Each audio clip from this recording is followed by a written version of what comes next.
Good evening. Or perhaps for you, it's already very late, or maybe very early indeed. Either way, welcome. I'm glad you found your way here. This is the place where we take the story's history, almost let slip through its fingers, and let them settle into something slow enough to sleep to.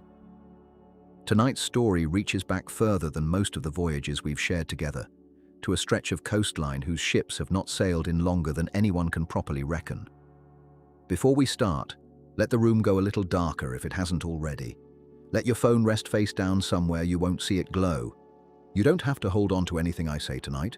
None of it is a test. There is nothing to remember by morning.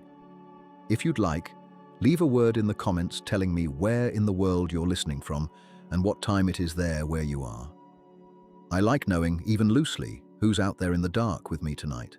Now settle in, because before there was Greece, before there was Rome, before almost any ship we tend to name when we talk about the ancient sea, there was a harbour on a coast that doesn't even carry the same name today, and a vessel waiting there in the darkness for a voyage that history very nearly forgot to keep.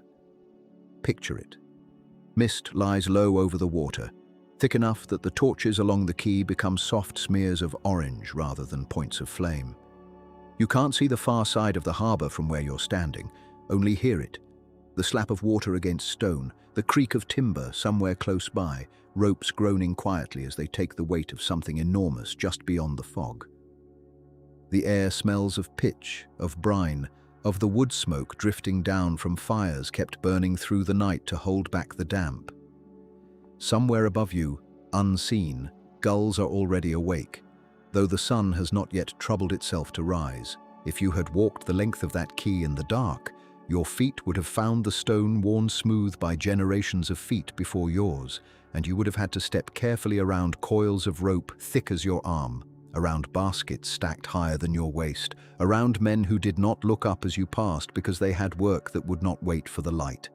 This is a working harbour in the last good centuries of the Bronze Age, on the southern coast of what would one day be called Anatolia, and the ship taking shape out of the mist ahead of you is not the largest vessel afloat in this world, but she is large enough that her hull, even half hidden in fog, seems to swallow the torchlight rather than reflect it. There is nothing you need to hold on to here, not the names of places, not the shape of a coastline that has long since redrawn itself. Just the mist and the torches, and the sense of something old and patient waiting to be loaded into the dark. Near the base of the gangplank, a man stands with one hand resting flat against the hull, the way you might rest a hand against the flank of a horse you trusted. He is the shipmaster, though nothing about his dress announces it. No crest, no fine cloth, only a plain woolen wrap belted at the waist, and sandals gone soft with salt and years. His skin has the deep, weathered brown of a man who has spent most of his life with the sun directly overhead and no shade offered by a deck. His hair is cropped close and greying at the temples, his forearms roped with the particular muscle that comes not from lifting but from decades of small, repeated corrections. A hand on a steering oar hour after hour, correcting and correcting. His eyes, when the torchlight catches them, are pale for a man of his colouring, and they move constantly, cataloguing the set of a rope, the trim of the hull in the water, the colour of the sky where the mist thins for a moment above the headland. He has done this so many times that the harbour no longer needs to be seen to be understood. You would notice, if you stood close enough, that he does not watch his feet on the gangplank the way a newer man might. He has learned this deck the way you learn the furniture of a dark room you have lived in for years, by memory rather than by sight. This voyage, like the ones before it, will carry him along a coastline studded with harbours much like this one, trading in whatever the ship can hold and the season can bear, and he carries the whole of that coastline somewhere behind his eyes, the way another man might carry a favourite story.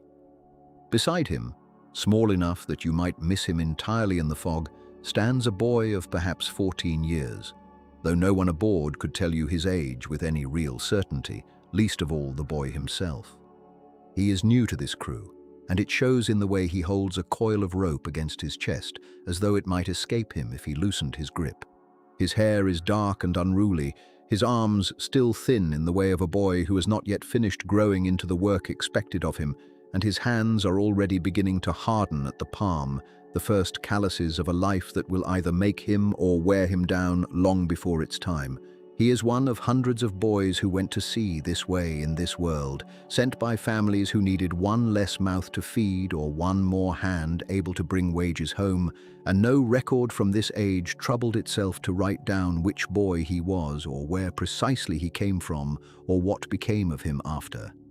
He is, in that sense, every boy who ever stood on a quay like this one, learning the difference between a rope that held sail and a rope that held cargo, learning which knot released itself under strain and which one only tightened. The shipmaster has been teaching him, in the unhurried way older sailors teach the young when there is no urgency yet in the teaching.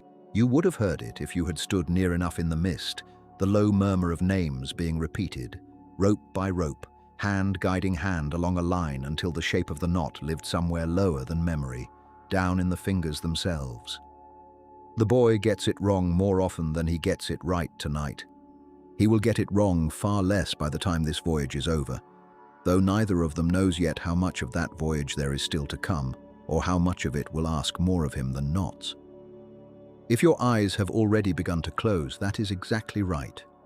And none of this needs holding on to. Only the shape of it, the mist, the boy's hands slowly learning what his life is about to ask of them.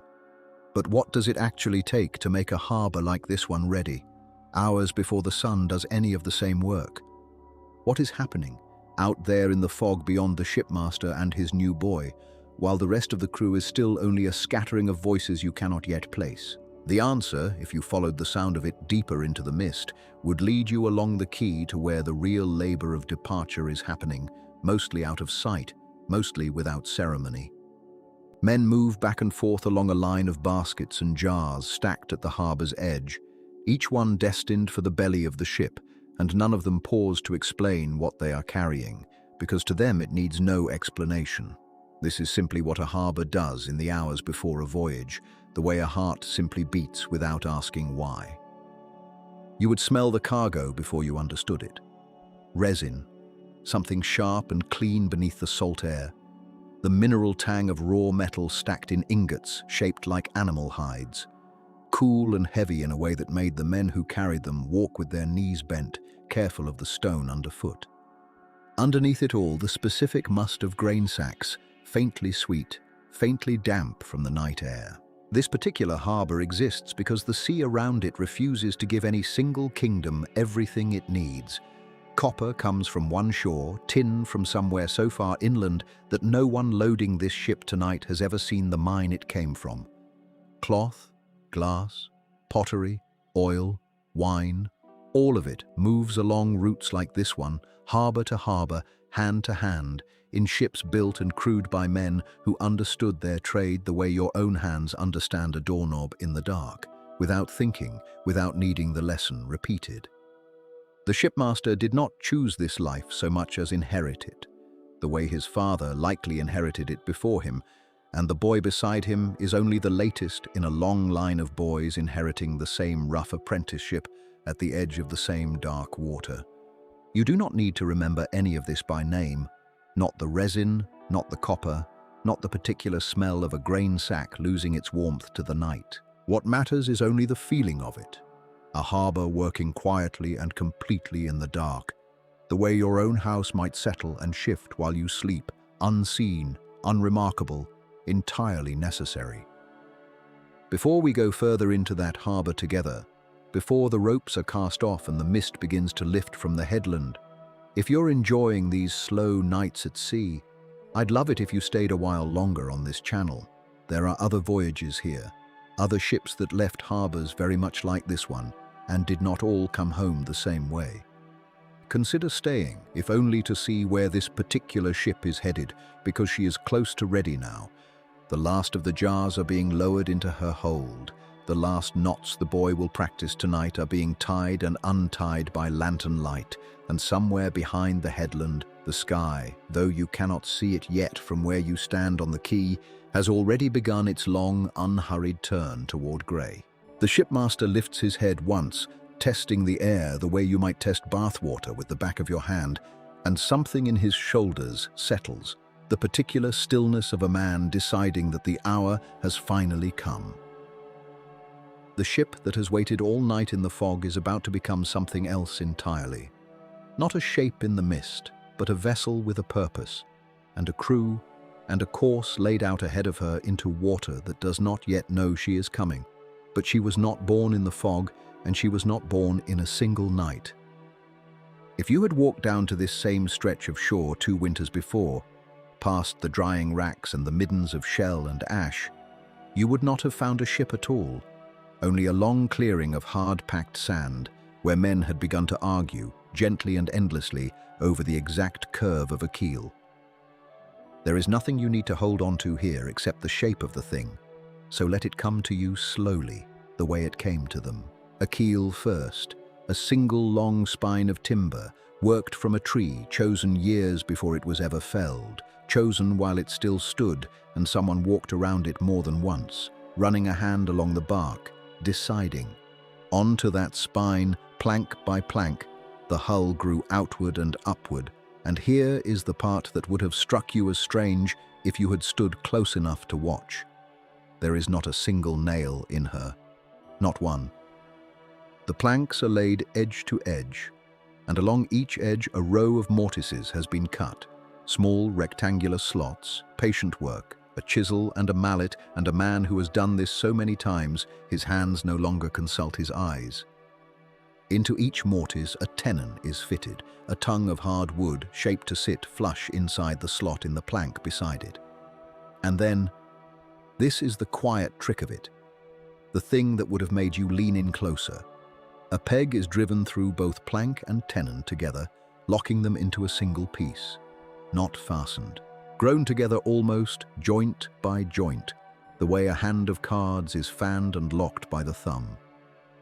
You would have smelled the pitch long before you understood what you were looking at, that dark, resinous smell that clings to wool and hair and does not leave for days, and underneath it, the sharper, greener smell of shavings, still curling off the adze.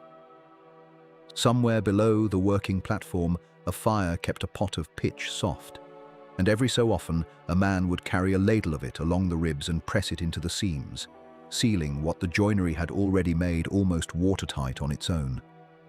Rope, too. Cord passed through drilled holes and drawn tight, lashing certain strakes the way you might lace a boot, binding the whole structure so that it could flex against the sea rather than fight it. A ship like this does not resist the water. It bends into it a little, the way your own ribs bend when you breathe.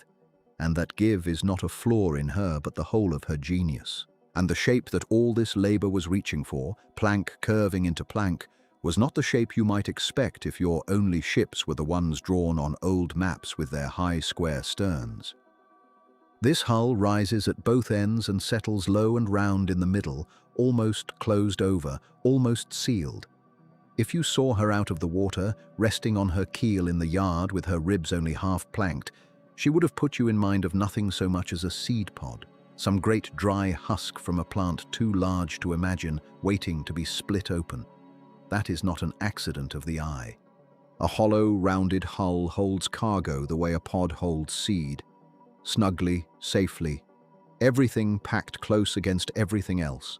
Nothing loose enough to shift when the sea begins to tilt the world sideways. Men who had never seen a drawing of a hull in their lives built toward that shape anyway, because the sea itself had taught it to them, wreck by wreck, generation by generation, until what remained was simply the design that survived. If your eyes have already started to close, let them. None of this needs to be remembered, only felt. The smell of pitch, the tap of the mallet, the long curved shadow of a hull taking shape on a beach that no longer exists. But a hull like this does not shape itself, and it does not choose its own captain either. Someone has to walk the length of her each evening after the workers have gone, running a palm along a seam, deciding whether it is sound enough to trust with a season's cargo and every life that will stand on her deck. Who was the man who would carry that weight? Who would decide, plank by plank, peg by peg, whether she was fit to be sent out past the point at all? He had not always been a man that a workshop deferred to. There had been a time, decades before this beach and this keel, when he was the youngest man aboard someone else's ship, sent up the mast for the smallest and most unpleasant tasks, simply because his weight was least likely to strain a fraying line. He learned to sail the way most men of his trade learned it, not from any single teacher, but from a slow accumulation of older captains, each one passing down a fragment without ever meaning to found a school. One taught him to read a swell from the color underneath it. Another, harsher, taught him what happens to a ship that is loaded a hand's width too high above her waterline, and taught it to him by nearly losing her. A third, the one he spoke of least and thought of most, taught him that the sea does not punish boldness or caution in equal measure. It simply punishes whichever one is wrong that day, and there is no way to know in advance which one that will be. It is worth saying plainly, since it will matter later and you do not need to hold on to why just yet, that the reputation he built over those years was never for daring. Sailors who had crewed under bolder men spoke of storms outrun and reefs shaved past by the width of an oar blade, and those stories traveled fast and far, the way such stories do. His stories were quieter and traveled less, because they were mostly stories about voyages that never became stories at all. Cargo delivered on schedule, crews returned whole, decisions to wait an extra day in harbor that nobody but him ever noticed had been decisions. Caution in his trade rarely made a man famous. It only made him alive and made the men under him alive alongside him, and in time that reputation drew a particular kind of patron, the kind who did not want a story told about their cargo, only the cargo itself arriving, which brings the story gently to the boy. He came aboard not through any love of the sea, but through a debt, the way a great many young men of his age came to any trade in that world. His father had once done a favor for a merchant. The exact shape of the favor is lost, as such things generally are, and the debt had settled, as debts do, onto the son in the form of a place. Not a gift. An obligation dressed as an opportunity, which is how most opportunities arrived for boys like him. He was young enough that when he first walked down to the shore where the ship still stood unfinished, ribs bare and pale as bone against the dark sand, he did not know enough to be afraid of her. He only knew that she was larger than any single thing he had stood beside in his life, larger than the granary, larger than the shrine, and that somewhere inside that curved lattice of timber, a place was waiting that his father's debt had already decided would be his. He is not someone whose name any record kept, and there is no reason to invent one for him now. He stands here for the hundreds of boys just like him, sent to sea for reasons that had nothing to do with the sea itself, who learned the names of ropes before they learned anything else about the world beyond their own village. If you had stood beside him on that first morning, you would have felt what he felt, the strange vertigo of something enormous and unfinished, and the sound, underneath everything, of mallets still working somewhere along the hull, as steady as a second heartbeat. And here is the wider truth his small, unrecorded arrival was quietly part of. A ship like this one did not exist for its own sake. It existed because the entire eastern end of the sea, in that age, had woven itself into something closer to a single, breathing organism than a scattering of separate kingdoms.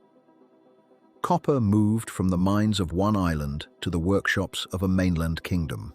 Tin arrived from further away than anyone aboard could have pointed to with certainty, passed hand to hand along routes that no single trader ever walked start to finish. Glass, ivory, resin, grain, wine sealed in jars taller than a boy's own chest, all of it moved by ships exactly like this one, stitched and pegged and pitched and rounded like a seed pod, carrying not just goods, but the fragile temporary agreement between distant courts that goods of this kind would keep moving at all.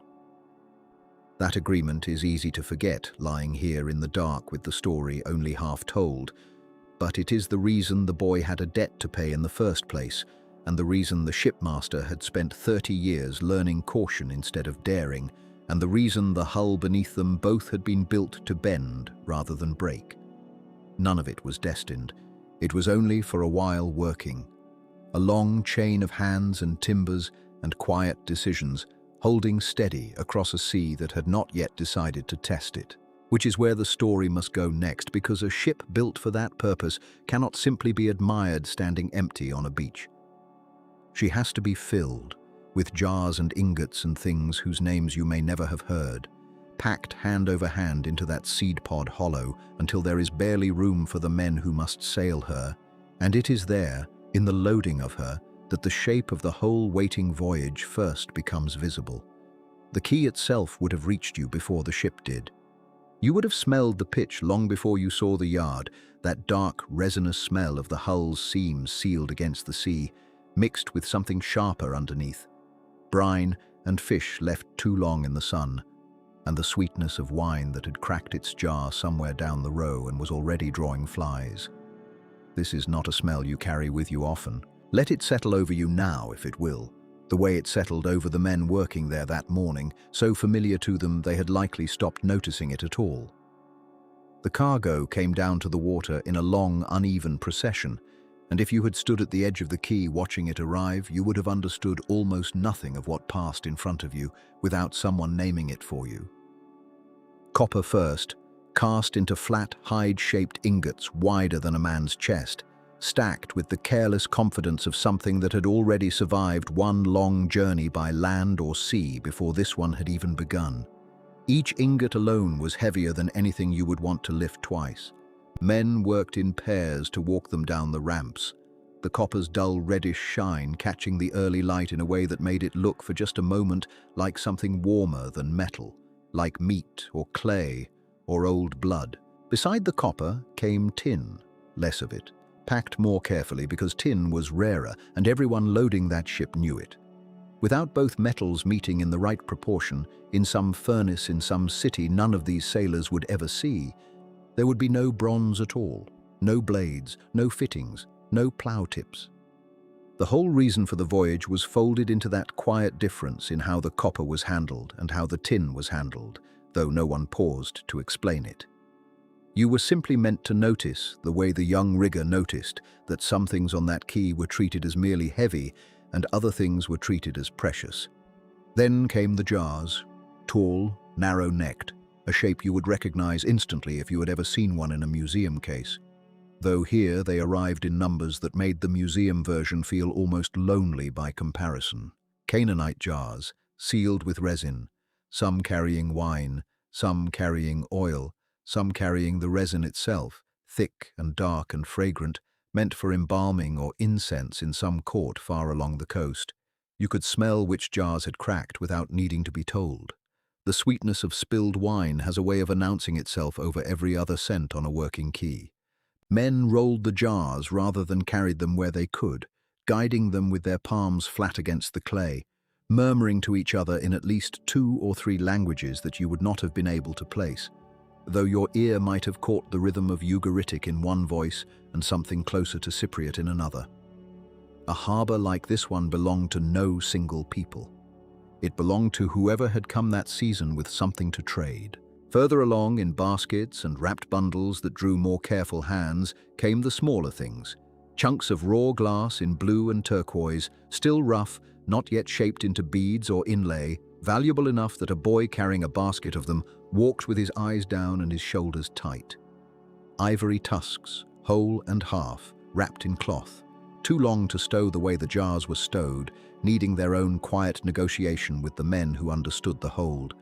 And ostrich eggshells of all things, pale, fragile, already carved or waiting to be carved into cups and containers for someone's table 1,000 miles from any ostrich. It is a strange thing to imagine an eggshell surviving a voyage that iron itself would not survive whole, but it did, again and again, wrapped and cushioned and treated with more tenderness than half the metal on that quay. There is nothing you need to hold on to here, not the names of the jars, not which port favored which language.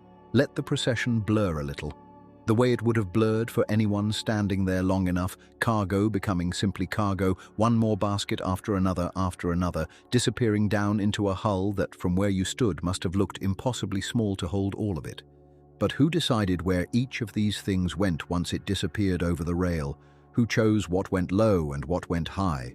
What sat forward and what sat aft, And why did it matter enough that a grown man would stand at the gangway all morning with his jaw set, watching every basket pass? That was the shipmaster's work, and it was not glamorous work, and it left no room in him that morning for anything resembling ease. He stood where the ramp met the deck, not lifting anything himself, but watching everything.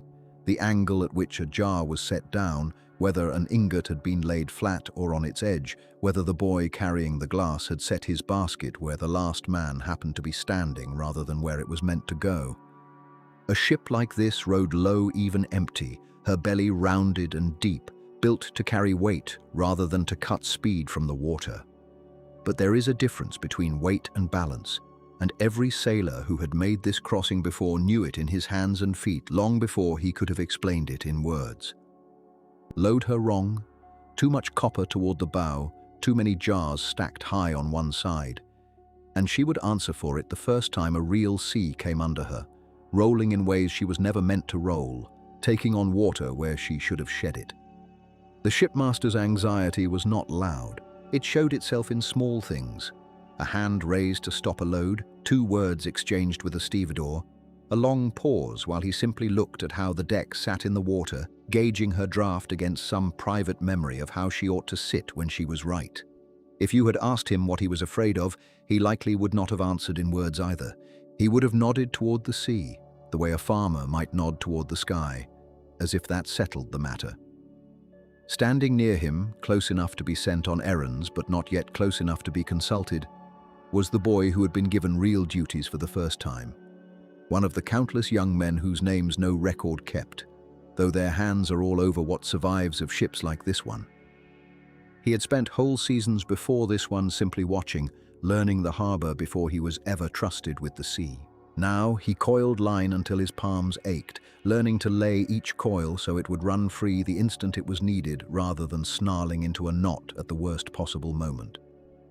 He learned the names of things he had only pointed at before, the yard that would carry the sail aloft, the steering oars mounted at the stern, one on each side, that would answer to a strength he did not yet have, but was beginning in small ways to build. He watched the older sailors the way you might watch someone perform a trick you cannot yet imagine learning, memorizing not just what their hands did, but the unhurried certainty in how they did it, as though the sea had already told them everything they needed to know, and all that remained was patience. He was given the coil to hold, then given a knot to check, then given, near the end of that long morning, a length of new line and told simply to keep it from tangling, a task so plain it might have felt like nothing, except that he understood, standing there with the harbor noise all around him and the shipmaster's careful eyes moving over the loaded deck, that this was the first thread of trust extended to him, and that everything else would be built from how well he held it. By the time the sun had climbed higher over the harbor, the ship had taken on the low, settled look of something nearly full, her rail closer to the water than it had been at dawn, her deck crowded with the last baskets waiting their turn below. The smells had thickened rather than faded. Pitch and brine and wine and the particular mineral coolness of the copper, all of it folding together into something that would, years from now, cling faintly to timbers no one living had yet imagined finding. Somewhere past the edge of the quay, beyond the last stacked jars, the solid ground the boy had known his whole life was about to become something he would not feel again for longer than he had ever gone without it. And still there was more to load, more hands moving in that same unhurried rhythm, because a ship does not simply carry cargo, it carries the last of everything certain before the sea takes over, and the sea, patient as it seemed that morning, was already waiting just beyond the harbor mouth for its turn to decide what happened next. The light that morning came up grey before it came up gold, the way it does over water when the night has not quite finished deciding to leave. You would have felt it on your skin before you saw it. A coolness lifting off the harbor, carrying salt and wet rope and the last smoke of banked cooking fires from the houses above the quay. The ship sat low now, heavy with everything that had gone into her through the night and the day before, and the crew moved around her hull with the particular quiet of people who have done a thing many times and know that morning is not for talking. There is nothing you need to hold on to here except the stillness of it, let it settle over you the way it settled over them. Before any hand touched a line, there were smaller gestures, the kind that never made it into any inventory of cargo because they cost nothing and weighed nothing and were, to the people making them, more necessary than the grain or the copper or the jars of oil packed below. A libation poured over the bow, dark liquid disappearing into dark water without a sound you could separate from the lap of the harbour itself. A murmured word, maybe two, from the shipmaster, not loud enough to carry to you if you had been standing even a few steps off, addressed to whatever power a Bronze Age sailor trusted to keep a hull upright when the wind decided otherwise. You would not have caught the words. You were not meant to. This was not performance for anyone watching from shore. It was a private transaction between a man who was about to place his life inside a wooden shell and a sea that had never promised him anything in return. The young rigger stood near the mast step for this part, the way he always did, though no one had ever told him to. He was one of those hands too young yet to be trusted with the steering oars, too old now to be left behind with the boys who still ran errands on the quay, and so he occupied that particular in-between place that every ship of that age seemed to carry, old enough to climb, young enough to still feel his stomach turn at the smell of pitch and the sight of the harbour mouth waiting open ahead of them. If you had been beside him, you might have noticed his hand resting flat against the mast, not gripping it, just resting, the way you touch something to reassure yourself it is real before you trust your weight to it. Then the offering was finished and the rhythm changed. The oars came out first because a sail is not much use inside a harbour crowded with other hulls and stone jetties, and the low chop that harbours always seem to hold on to even on calm mornings. You would have heard them before you saw them clearly, a soft, repeated knock of wood against the tholes, oarlocks worn smooth by seasons of exactly this motion, and beneath that sound, the heavier breathing of men pulling in time without anyone counting for them aloud. They did not need counting. They had done this together long enough that the rhythm lived somewhere below speech, in the shoulders and the low back, in the way a body learns a task so thoroughly it no longer consults the mind about how to do it. The ship eased away from the stone, slow at first, the way anything heavy is slow to answer effort, and then with a little more give, the water beginning to slide along her sides with a sound like breath. Above the rowers, the mast stood bare a moment longer, waiting. It was not a tall mast by later standards, and the sail it would soon carry was a single broad square of woven cloth, heavy, even folded, hung from a yard that 2 or 3 men had to walk up together on ropes worn soft and grey with salt and handling. There was no second sail, no clever arrangement of canvas for different winds, only this one great rectangle of cloth that either caught the wind behind you or did nothing at all, which meant that a great deal of the shipmaster's skill lay not in trimming that sail cleverly, but in choosing, hour by hour, whether the wind was worth trusting it to. At the stern, not 1 steering oar, but 2, angled down into the water on either side, each gripped by a man whose whole attention narrowed to the small, continual corrections that kept the hull from wandering. If you have ever held something heavy and moving and tried to keep it pointed where you wanted, you already understand the sensation in your forearms that those 2 men carried for as long as they held their post. Not a great effort at any single moment, but an effort that never fully released hour after hour, the sea testing the blades of those oars the way a current tests anything you put into it. The harbour mouth came nearer. You would have felt the change before you understood it. A slight lift and fall that had not been there among the moored hulls, the first true breath of open water reaching in to meet them. Behind, the town was still visible, rooftops catching the early light, smoke rising in thin, straight lines because the wind had not yet found its full strength. Ahead, nothing but grey water folding into paler grey sky, and somewhere past the edge of what any eye could measure, land that none of them would see again for longer than any of them liked to think about directly. The sail went up once they cleared the harbour's throat, and this too was a task with its own quiet choreography. Men on the halyard heaving together, the yard climbing the mast in stages, the cloth shuddering and then, all at once, filling. There is a particular moment, Sailors from every age since have described it in their own words. When a slack sail becomes a taut one. When cloth that a moment before hung like washing suddenly becomes something alive, something pulling. You would have felt it through the deck under your feet before you saw it in the sail itself. A change in the ship's whole disposition, as though she had been waiting, patient as the boy always suspected the sea itself to be, for permission to finally move. But how did a shipmaster, out past the harbour mouth with the town shrinking behind him, know where in all that grey water he was actually going? This is the part that tends to surprise people who imagine Bronze Age sailors setting out across empty ocean the way ships would centuries later, trusting nothing but instruments and faith. That was not what happened here, and it was not what the shipmaster standing near the steering oars would have understood sailing to mean at all. His knowledge lived almost entirely along coastlines. He did not cross open water so much as follow the edge of the land day after day, keeping a headland or an island or a particular notch in a distant mountain range within sight for as long as possible before committing to the stretch of sea that would carry him to the next one. If you had asked him to describe his route, he would not have spoken in the language of distance at all. He would have named places, one after another, the way you might describe a walk home by naming the streets rather than the miles. By day, this meant a kind of continual reading of the horizon that never really stopped, a particular shape of hill that told him he was still north of where he wanted to be, a color in the water that meant shallows worth avoiding. The behavior of birds, which so often signaled land closer than the eye alone could yet confirm.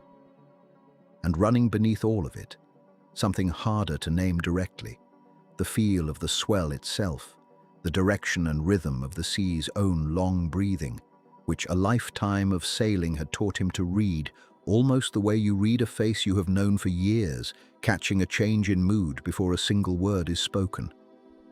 By night, when the coastline itself had gone dark and unreadable, the stars became his coastline instead. Certain fixed points in the sky, risen and set 1,000 times before in exactly the same places, gave him a bearing he could hold to even with no land at all in view. Not calculation in the way later navigators would calculate, but recognition, the same kind of recognition you might feel seeing a familiar constellation from your own window and knowing, without thinking about it, which direction you are facing. None of this made the open sea safe exactly. It made it navigable, which is a different and more modest thing. A shipmaster of this age rarely gambled on true open water crossings if a coastal route existed instead, however much longer that route might take, because the coastline was memory made visible, and memory was the only chart he had. The young rigger did not think about any of this in the shipmaster's terms. What he felt, standing near the mast as the sail found its full shape and the ship began to run steady before the wind, was something simpler and harder to separate into pieces. A kind of homesickness that had already begun, before home was even fully out of sight, tangled together with something that was unmistakably wonder. He had made short coastal trips before, hugging familiar shores within a day's sight of his own harbour. He had never yet watched his whole known world shrink to a smudge of rooftops, and then to nothing. And there is a particular ache in that shrinking that does not resolve itself the way you expect it to. You might imagine that once the land is gone, the longing for it goes quiet too, but it does not. It simply changes shape, becoming something you carry rather than something you look back at. And underneath the ache, unmistakably wonder, because the sea ahead of him was doing something he had never had the chance to watch happen slowly before, turning, mile by mile, from a familiar coastal blue into something wider and stranger, the water beneath the hull deepening in color the way the sky deepens toward evening, the ship itself feeling smaller and larger all at once, smaller against all that water, larger for being the one solid thing holding a crew of living men afloat upon it. That mixture, homesickness and wonder, folded so closely together that neither one could be pulled fully free of the other, would stay with him longer than the coastline had lasted in sight. And ahead of the ship now lay days that would be measured not in the comforts of shore but in the slower, older units the sea has always insisted on.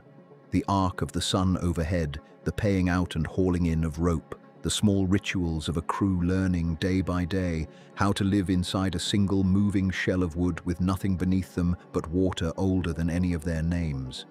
You would come to know the ship not by looking at it anymore, but by feeling it. The particular way it leaned into a following sea, the specific creak that meant the wind had backed a point to the north, the give in a certain plank underfoot that had already, by now, become as familiar to you as your own doorstep. That is what days at sea do. They stop being days in the way land measures them and become instead a long, unbroken rope of light and dark, paid out slowly, one turn at a time. The watches were the first thing that shaped you into a person who belonged aboard rather than merely riding upon her. A portion of the men slept while a portion watched, and then the two traded places over and over, so that the ship was never for one moment left to herself. If you had lain down in the space allotted you, a strip of deck no wider than your own shoulders, wedged between a coil of rope and someone else's feet, you would have felt the whole vessel breathing around you even in sleep.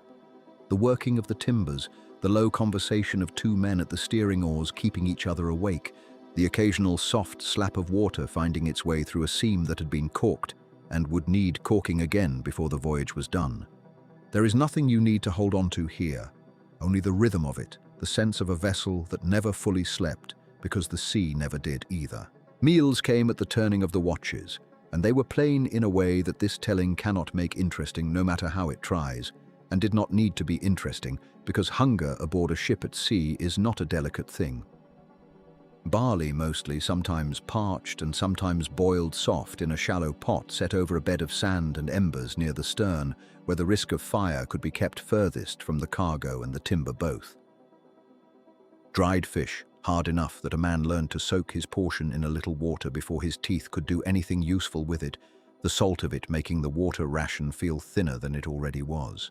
And the water itself, carried aboard in jars that had been sealed with pitch and stowed low, close to the ballast stones, where the ship's own coolness kept it from turning foul too quickly, was doled out by a measure that the shipmaster kept privately in his head and never spoke aloud, because a crew that begins counting its own water aloud is a crew that has begun to be afraid, and no shipmaster wanted that fear loose among his men before it was earned.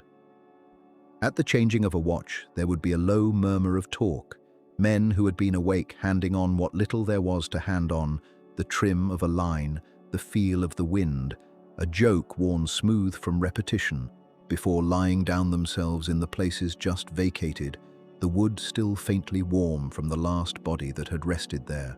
You would have heard it without meaning to, half asleep yourself, that particular hush of grown men trying to speak quietly, out of consideration for those already resting, their voices dropping to something just above the sound of the sea itself, so that after a while you could not entirely separate the two.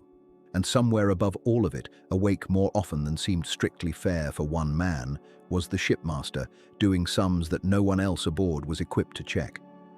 He read the sky the way another man might read a familiar face, noting small changes that meant nothing to the crew around him and everything to the course beneath their feet. A certain paleness at the horizon in the last hour before dark. The particular height and shape of cloud that meant fair weather would hold, set against the low banked kind that meant it would not.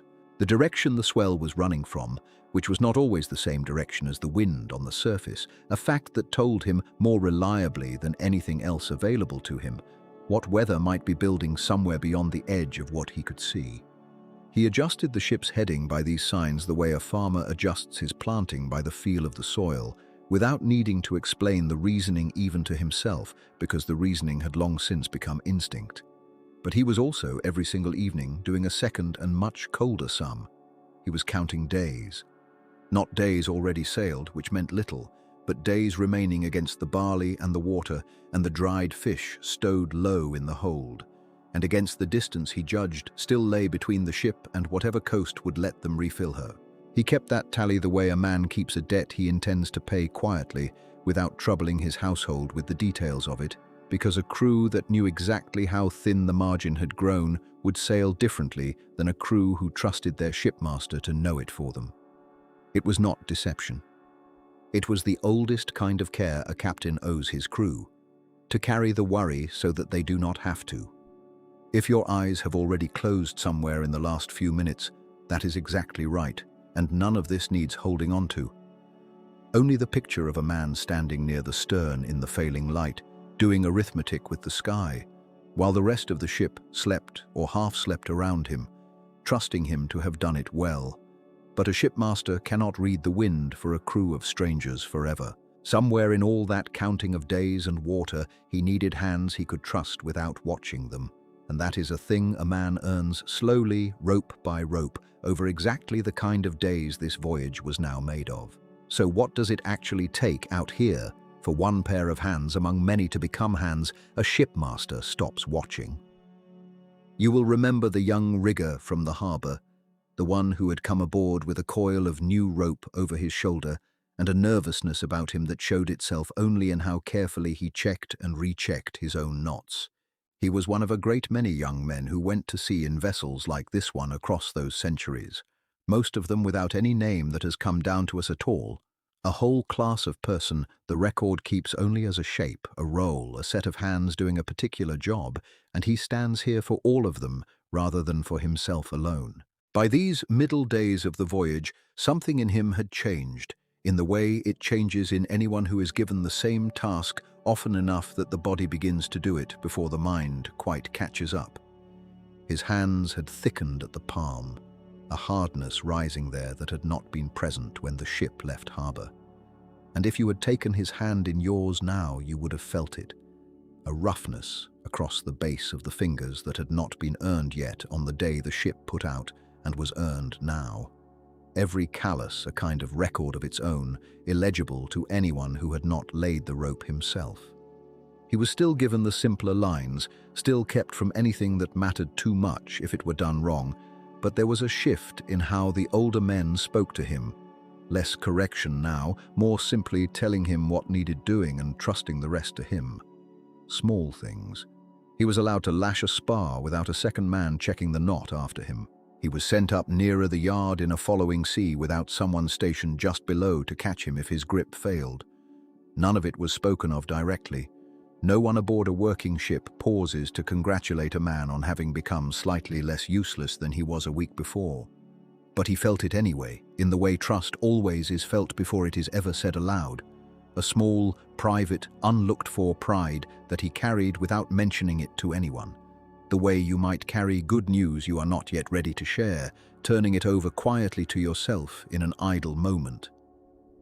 It was in one of those in-between hours, the light failing, the wind steady, most of the crew settling into whichever rhythm of rest or work the watch demanded of them, that the sea offered its first quiet reminder of what it actually was. Dusk at sea does something to distance that daylight does not do. Shapes that would be perfectly plain at noon become uncertain, softened, easy to mistake for cloud shadow or trick of tired eyes, and it was in that softened, uncertain light that one of the watch, not the young rigger, but a man near him, older, sharper-eyed from years of exactly this kind of looking, called out low and urgent about a change in the water ahead. Not a wave, a paleness where there should have been none, a faint disturbance in the swell's rhythm that meant something firm lay close beneath a surface that gave no other sign of it. The shipmaster did not shout. That is perhaps the detail worth keeping longest from this whole small incident, that the moment which could have ended the voyage there and then, on a nameless reef in the deepening dark, was met not with panic but with the same unhurried calculation he brought to everything else. A word to the steering oars. A shift of weight distributed calmly among the men nearest the mast to help her come about. The young rigger's hands, without being told, finding the line that needed slackening before anyone had said his name, muscle answering before thought had fully caught up to it. The very thing all those days of watches and callous and quiet trust had been preparing him for, arriving exactly when it was needed and not one moment before. The ship came about. The paleness in the water slid past along her flank, close enough that more than one man aboard would have sworn afterward that he heard the reef itself rather than merely seeing it, a kind of hiss where the swell broke against something the chart, if there had been a chart worth the name, could never have shown them. And then it was behind them, and the dark ahead was simply dark again, ordinary and unmarked, as though the sea had only been testing, in passing, how closely it was being watched. No one spoke of it long. That, too, is something worth keeping. How quickly a crew returns to its rhythm after a fright handled well, how the watches changed and the barley was doled out and the low murmur of men settling to rest resumed within the hour as though nothing at all had brushed past them in the dark. But something had shifted all the same, in a way none of them could yet have named. The sea had shown, without any real malice in the showing, that it did not need to announce itself before it took something. It could simply be there, pale and silent beneath a darkening swell, and a ship's whole fate might turn on whether one tired pair of eyes happened to be looking in the right direction at the right moment. The shipmaster added that evening's near miss to no ledger and spoke of it to no one. But he watched the sky a little longer than usual before he lay down, and somewhere beneath his own steady counting of days and water, there had entered now a new and quieter kind of counting. One that had less to do with what remained in the jars below and more to do with how much longer the sea would go on, allowing them to pass safely across it before it changed its mind entirely. You would have noticed it first in the birds, if you had been paying the kind of attention the older sailors paid, the kind that had nothing to do with counting days and everything to do with reading a sky the way other men read a coastline.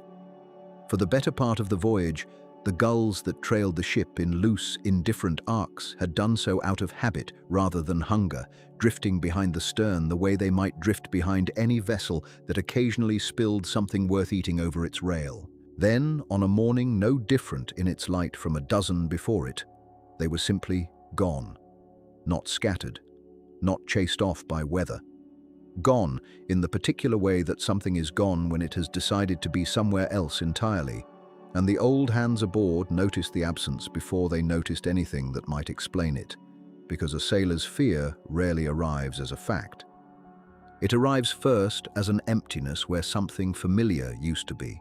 You would have felt the wind shift before you understood what the shift meant.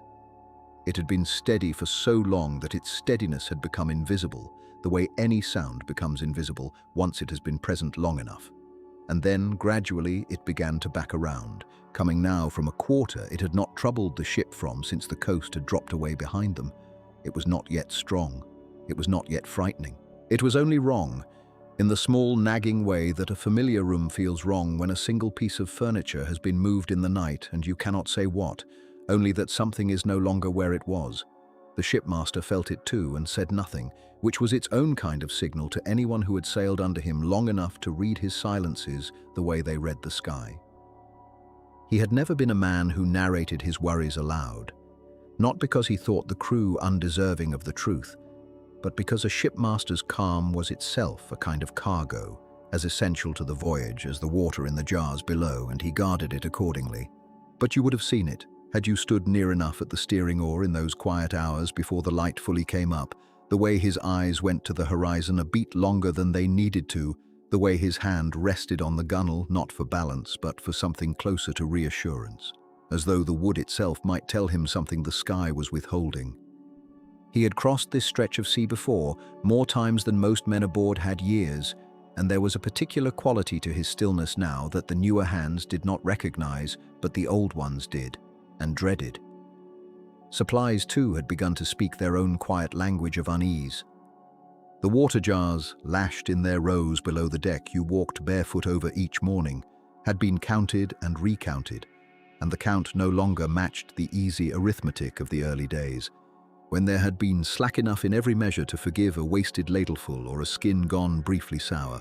Now the counting had a different character. It was not yet desperate, but it had stopped being casual, and a ship's crew feels that change in its rations before anyone announces it in words. The bread had gone harder than expected for the number of days it represented. The oil for the lamps had been portioned a little more carefully than it had been a fortnight before. None of it alone would have troubled a man. Together, it produced the particular low-grade unease of people doing sums in their heads that they do not want to say aloud, because saying them aloud makes the shortfall real in a way that silent counting does not. You would have heard it in the murmurs if your ear had grown used to the ship's ordinary noise enough to catch what sat beneath it. Not complaint, not yet, but the low, weary undertone of men talking to each other in twos and threes, voices pitched just beneath the creak of the hull, the kind of talk that stops rather than continues when the shipmaster passes near. There was a particular kind of tiredness in it. The tiredness of men who had signed on for a voyage of a known shape and were beginning to suspect, without anyone confirming it, that the shape had changed somewhere along the way and no one had told them when. There is nothing you need to hold on to in any of this, no name to remember, no fact to carry forward, only the feeling of it, the sense of a ship's mood shifting the way weather shifts, gradually and then all at once. And if your eyes have already closed somewhere in the middle of that feeling, that is exactly where this story means to take you.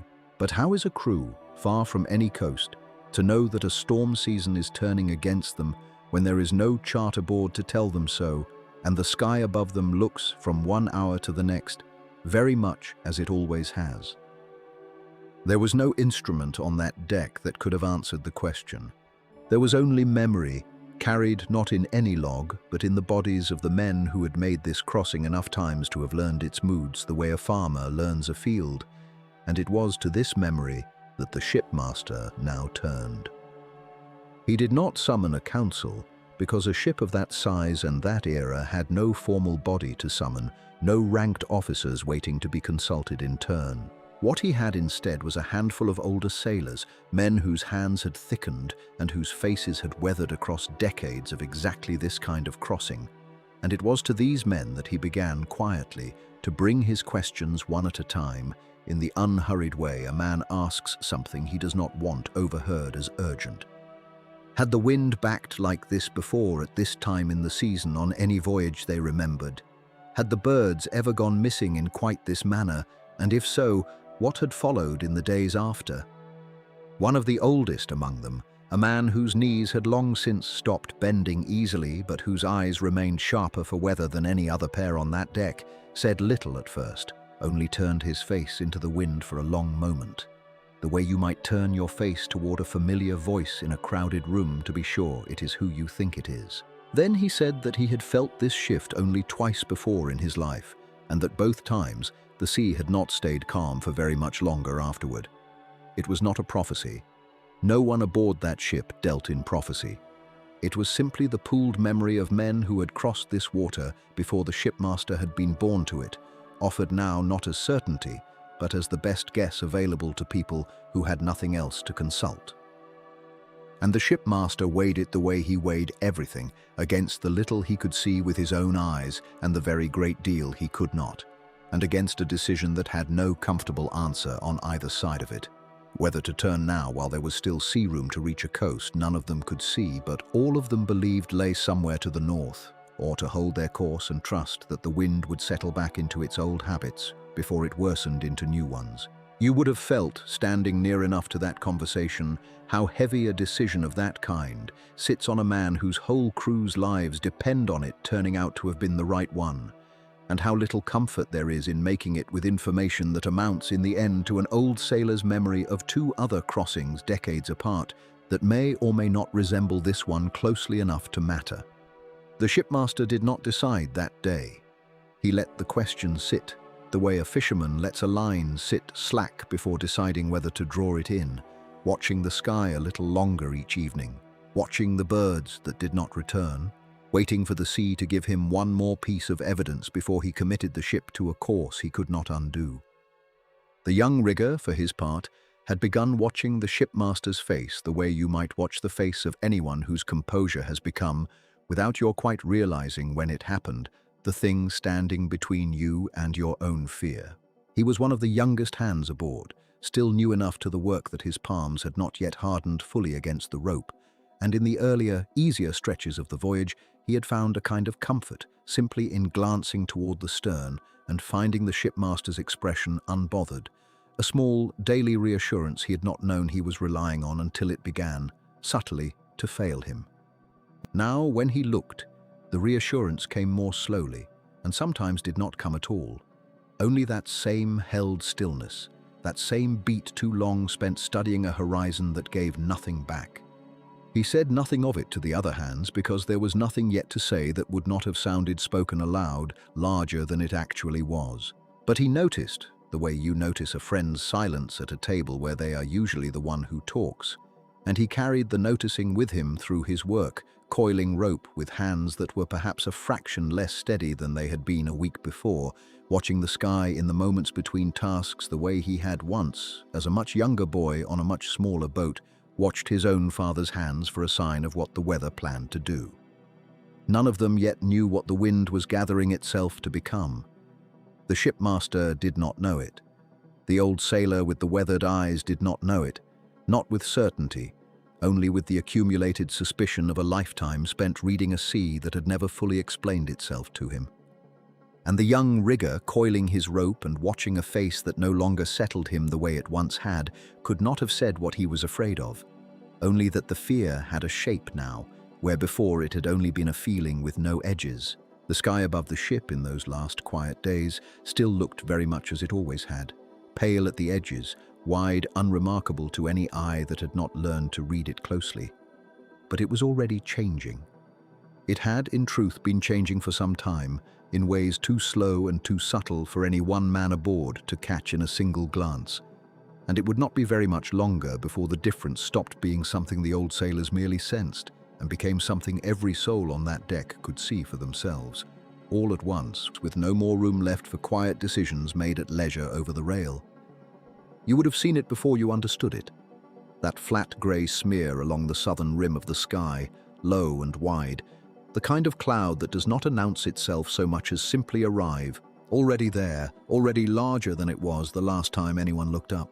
The shipmaster saw it first, or perhaps only admitted seeing it first, which on a ship of this kind amounted to the same thing.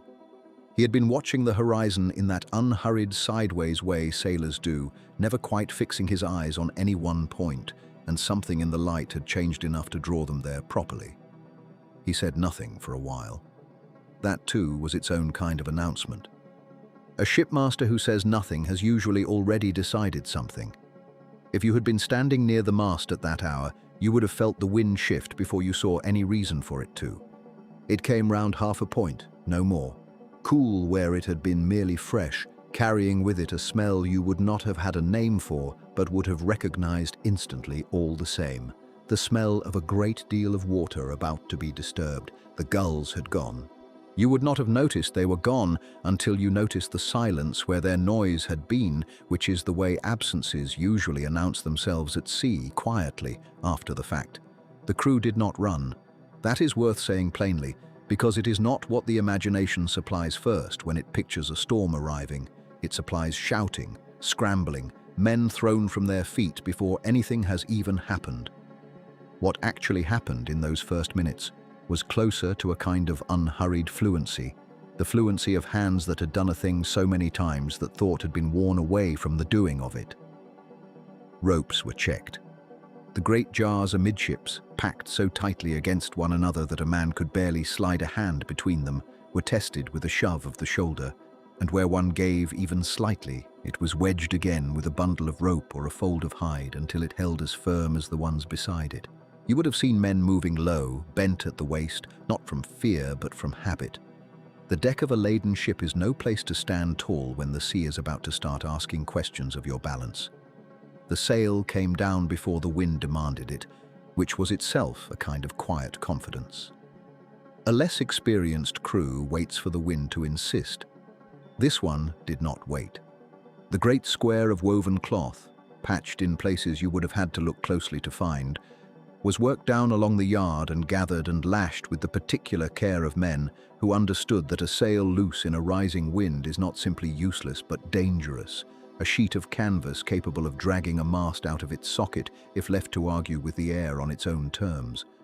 Once it was down and bound, the ship felt different beneath your feet, lower somehow, more its own weight and less the wind's borrowed speed.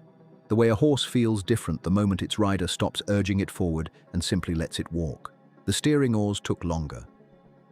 There were two of them, one on either quarter of the stern, great blades of wood on their own thick shafts, and in fair weather they answered to a touch, guided by the men whose whole trade was the reading of the ship's mood through the wood in their hands. Now they were lashed more firmly still, bound with extra turns of rope against their mounts, because a steering oar torn loose in heavy water is not a broken tool, but a hazard swinging free on deck, and everyone aboard who had been at sea more than a season understood this without being told. The shipmaster, watching all of this from near the stern, made the decisions a shipmaster makes in those last clear minutes before a decision stops being his to make at all. He looked toward the headland he had been steering for since morning, a long, dark shoulder of coast that had sat on the horizon for most of the day, familiar to him in the way a landmark becomes familiar to a man who has passed it more times than he could easily count. If the wind held from this quarter, and if it did not worsen beyond what it had already shown, he judged, and you would have seen this judgment pass across his face as plainly as if he had spoken it, that the ship could run before it, angled just enough to reach the shelter of that headland before the worst of whatever was coming caught them fully in open water. It was not a reckless decision. It is important to say that lying here in the dark with the shape of the story already leaning toward what you know is coming, it is easy from this distance to hear every choice made that day as a mistake waiting to be revealed, but that is not how it would have felt to stand where he stood. He had read that sky 100 times before and been right nearly every time. The headland was close enough to be a reasonable hope. The crew was capable. The ship, for all her age, had answered every demand made of her so far. You do not have to hold on to any of this too tightly. It is simply the truth of the moment, and the moment did not yet know what it was about to become. But what does a man do out here, with land still visible and the sky still only half decided, when the only tools he has for reading the weather are his own eyes and the memory of every storm that came before this one? He does what this shipmaster did. He watches and he waits, and he gives the ship her best chance while there is still a chance to give. The young rigger was set to bailing before the rain had even properly begun, which tells you something about how these things are usually decided aboard a working ship. Not by panic, but by foresight, by an older hand deciding that idle fear is worse for a young man than a bucket in it. He was given the aft bilge space, cramped and dark even in daylight, and told plainly what to do. Keep the water down, keep it moving. Don't stop to think about anything else. It is, in its way, a kind of mercy, giving frightened hands a rhythm to hold instead of a fear to hold. You would have heard him down there before you saw him, the scrape and slosh of the bucket, the grunt of effort over and over, a small, stubborn sound beneath the growing larger ones above. He was afraid. There is no reason to dress that plainly true thing in anything softer. He was young enough that this was among his first real weather at sea, and the sound alone would have been enough to frighten a far older man. But what steadied him, by his own account passed down through those who remembered such things, was the composure of the men around him. They did not shout. They did not stop to reassure him with words, which might have frightened him more by suggesting reassurance was needed. They simply kept working, calling out short instructions to one another in voices pitched no higher than they would have used on a calm evening, and something in that steadiness passed into him the way warmth passes from one body to another in a cold room. If your eyes have already drifted shut somewhere in the last few minutes, that is exactly the right thing to have happen. Let the rest of this settle over you rather than into you. The storm, when it fully arrived, did not arrive as a single moment. It arrived as a lengthening, each part of it fractionally worse than the part before, so that no one aboard could have named the precise instant the weather became the storm, rather than merely weather. The rain came first, flat and hard, driven nearly sideways by a wind that had abandoned its earlier manners entirely. Then the sound of the sea against the hull changed, not louder exactly at first, but different. A slap becoming a strike, water no longer sliding past the timbers but hitting them, again and again, with a weight you would have felt through the soles of your feet before you understood you were feeling anything at all. The timbers groaned. That is the only honest word for it. The one every account of every wooden ship in weather like this eventually reaches for, because it is the only word that captures both the sound and the feeling behind the sound, a long, low protest of wood under strain, Planks that had been sewn and pegged and caulked with such patient care now working against one another, flexing in ways they were built to allow but never quite built to enjoy. If you had a hand on the hull at that moment, you would have felt it shudder faintly with every blow. A tremor passed all the way through the vessel like a held breath. And then the light went. Not all at once, but steadily, cloud folding over cloud until the grey of the afternoon deepened into something closer to dusk, though evening was still hours away, and the deck that had been full of purposeful, visible motion became a place of shapes half guessed at, men working now more by feel and memory than by sight, calling to one another across a darkness that had no business being there so early in the day. The young rigger, down in his cramped, dark space, would have felt that darkness too, even without seeing it, a change in the sound above him, in the urgency of the footsteps, in the pitch of the voices that had stayed so carefully level until now. Whatever calm confidence had carried this ship and her crew safely through every ordinary crossing before this one was, in these gathering minutes, being asked a question it had never quite been asked in full before, and the sea, having asked it, was not yet finished. The water came first as a suggestion rather than a fact, a darkening along the planking near the mast step, no more than a shadow at first, easy enough to explain away as spray thrown back from the bow, until someone put a bare foot to it and found it standing there, unmoving, deliberate, the way water only stands when it has somewhere to be and has already decided to stay. You would have felt it before anyone said a word about it, that particular cold that comes up through a hull's own timbers, different from the cold of rain, a cold that seems to rise rather than fall. Below, in the hold where the copper and the tin lay stacked in their ingots, and the amphorae stood roped in their rows, the shipmaster was already moving.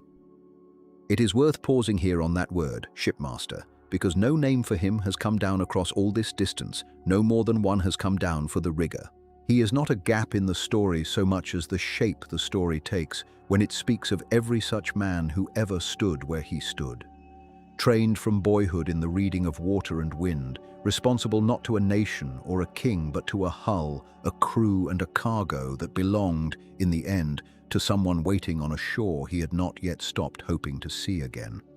It is this figure, this kind of man, present on every ship of that age whose wreck the sea ever gave back, whom you find now moving fast but not frantic between the ribs of the vessel, feeling with his hands along seams that had held perfectly well through every crossing before this one.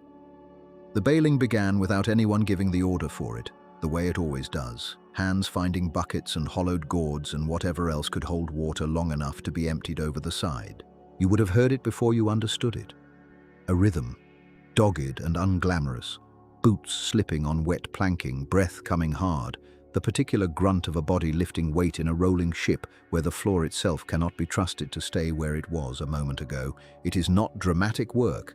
It has never been dramatic work, in any account of any ship in any century. It is only exhausting and repetitive and quietly terribly inadequate against a hull that has decided to let the sea in faster than any number of hands can put it back out. And the cargo, which had ridden so patiently through the calm days, now became a danger of its own kind. Ingots that had sat still and obedient in their places for so many days of easy water began, with each laboring roll of the hull, to shift by degrees, an inch, then the width of a hand, then enough that a man bracing himself against a stack for balance found it was no longer where he had left it a moment before. You would have heard that too if you'd been standing near enough. A groan of rope taking strain it was not cut for, the particular grinding note of bronze sliding against bronze, low and metallic, felt in the teeth as much as heard. Weight that had been arranged with such care at the start of the voyage, the heaviest low, the lightest high, the whole vessel balanced like a held breath, was coming undone from the bottom upward, and there is no bailing fast enough to undo what a shifting cargo does to a hull already taking water. It was somewhere in these minutes, with the ship no longer answering her helm the way she had answered it every day before, that the shipmaster made the decision the sea would eventually be remembered for asking of him. He could not save the ship. Whatever certainty had carried him through every ordinary crossing told him this now with the same flatness it might have used to tell him the wind had shifted, or the water was 3 fathoms under the keel, not as despair, simply as fact, the kind of fact a man of his trade had been trained his whole working life to receive without flinching. What remained to him was smaller than saving the ship, and larger in its way than anything else he had done that year. To choose, while there was still a little choosing left to do, where she would go down. He turned her, or tried to turn her, hauling against a rudder that fought him with the particular sullenness of wood no longer fully obeying wood, toward a shoal that some memory of the coastline or some half-glimpsed break in the swell told him might lie ahead. Not safety. He would have known better than to hope for safety by then. Only shallower water, a chance of the hull striking sand or rock rather than settling into water deep enough to take her and everyone aboard her, entirely out of reach. A grounding, however violent, at least left something for a man to stand on. A sinking left nothing but the sea's own arithmetic, indifferent to whether a man could swim or how long or in what direction. His last orders, so far as anyone since has been able to reconstruct them from the pattern of what happened after, were plain and few. The rigger and the men working nearest him to lash what could still be lashed, to keep the deck clear for footing, to be ready. And here the shipmaster would have had to choose his words as carefully as he had ever chosen anything, to be ready to leave her, if it came to that, on his word and not before. There is a particular discipline in that instruction, in the middle of that particular kind of ending, and you do not have to imagine the fear underneath it to recognize the steadiness laid over the top. It is the last steadiness of a man doing the only job left to him. You do not need to carry any of this with you past tonight. Let the ship go where the story is taking her. There is nothing here you are required to hold on to, only a voice in the dark keeping her company as she goes down.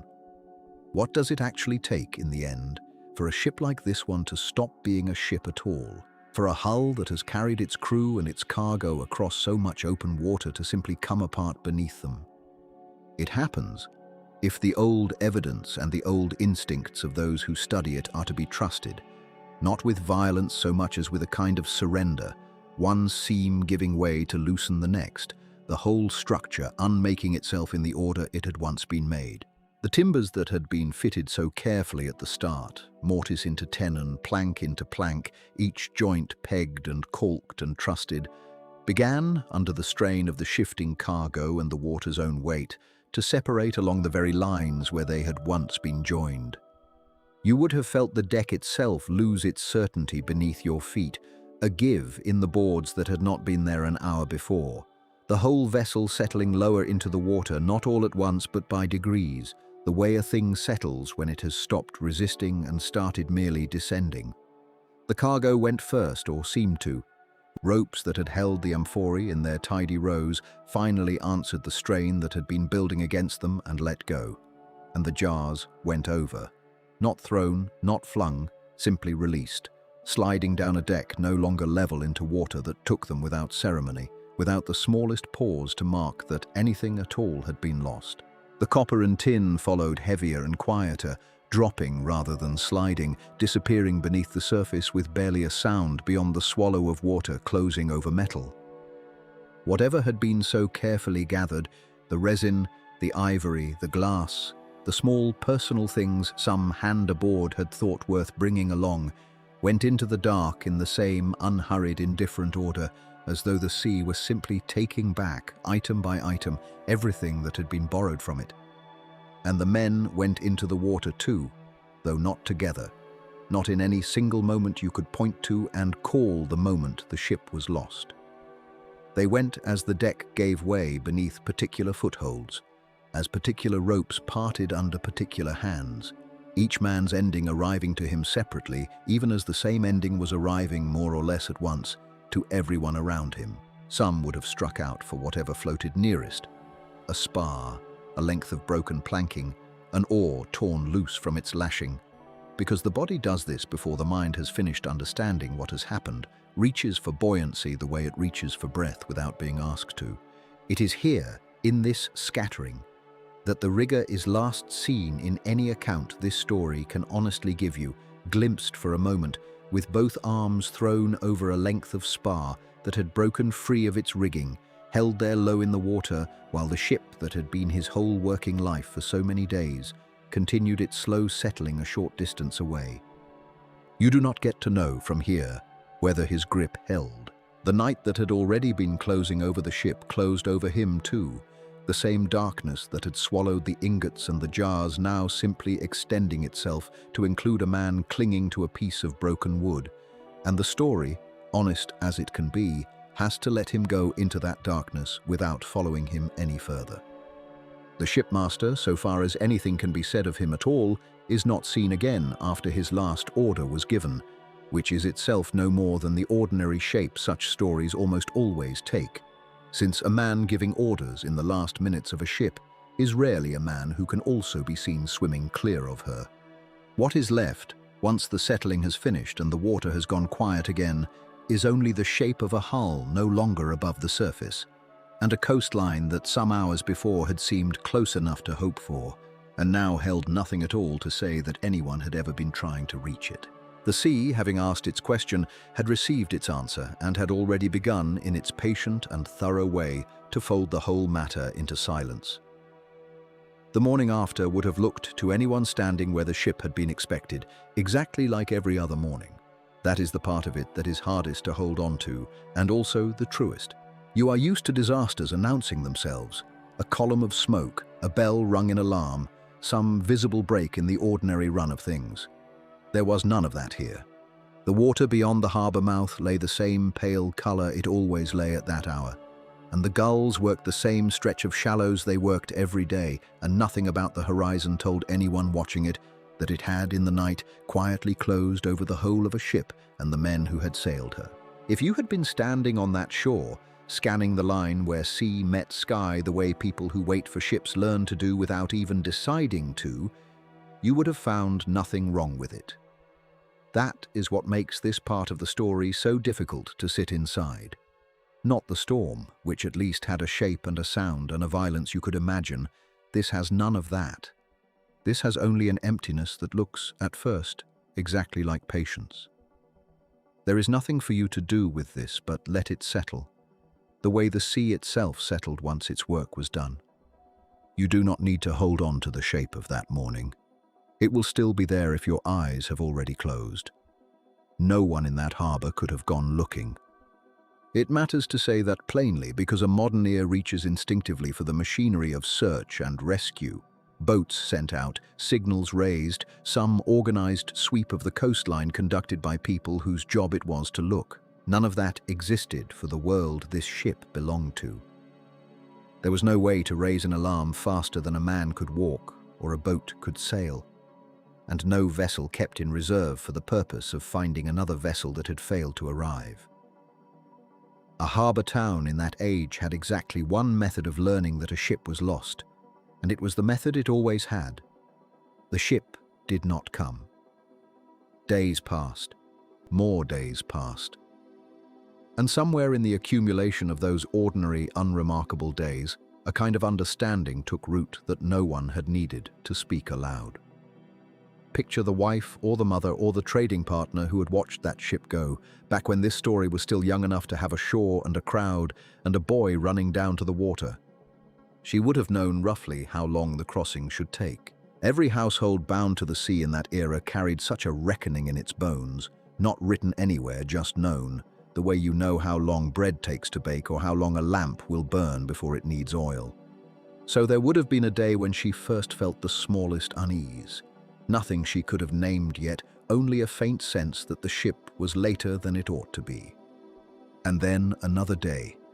And then a week in which the unease had grown large enough that she stopped pretending, even to herself, that she wasn't watching the harbour mouth every time she passed near it.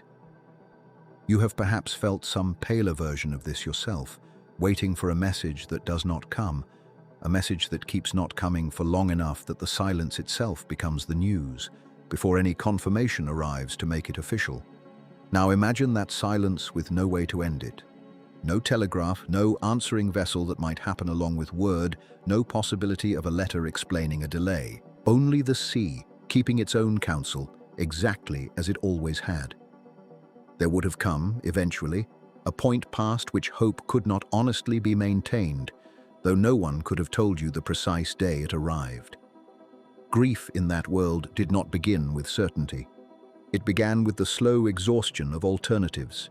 The ship was not late because of contrary winds, because winds that contrary would themselves have been remarked on by other vessels. Not late because it had put in at some other harbor for repair, because word of that, too, would eventually have traveled the short chain of coastal towns that passed news along like a hand-to-hand delivery of cargo. One by one, the innocent explanations wore out, and what was left, standing alone at the end of all of them, was the explanation nobody wanted to reach for first. The sea had taken it. There was no better way to say it then, and there still isn't now. For the household that shipmaster belonged to, this would have meant more than mourning a man. It would have meant absorbing all at once the loss of whatever the ship had been carrying home and whatever debts had been raised against its safe return, and whatever standing the family held in that harbor by virtue of one of its own commanding a vessel worth the trust of foreign traders. Loss like this did not stay private. It moved through a small port the way any large piece of news moves through a place where everyone's fortunes are laced together, quietly at first, in doorways and at the well, and then openly, until the whole town had absorbed the fact of it the way it absorbed news of a bad harvest or a raid on some neighboring stretch of coast. A ship gone was not only a private grief, it was a hole torn in the town's sense of what the sea generally allowed. And somewhere in that same slow arithmetic of hope wearing thin, another family in another house would have been doing the same reckoning for a boy who was not a shipmaster and never would be one. The young rigger who had gone aboard as one more set of hands, the kind the record never troubles to name, one of the many who left a coastal town in those years to work rope and sail for a master they trusted, and who simply did not come home. If the shipmaster's household had the comfort of status, of people who would ask questions and press for word, the rigger's household likely had far less. A hand lost from a trading vessel was, to the wider world, hardly a loss at all, a line in someone's accounting if that. But you do not need standing to grieve, and somewhere in that same town someone would have kept watching the harbour mouth just as long as the shipmaster's family did, for a boy whose absence would never be recorded anywhere except in what that watching cost. But how common was this, in a world that lived so entirely by the sea it depended on? That is worth pausing over because it changes the shape of the grief without softening it. The routes this ship had sailed were not empty water crossed by the occasional bold vessel. They were, by the standards of their age, crowded, a network of harbours and anchorages linking coasts that depended on each other for metal, for oil, for grain, for the countless small goods that no single shore produced enough of on its own.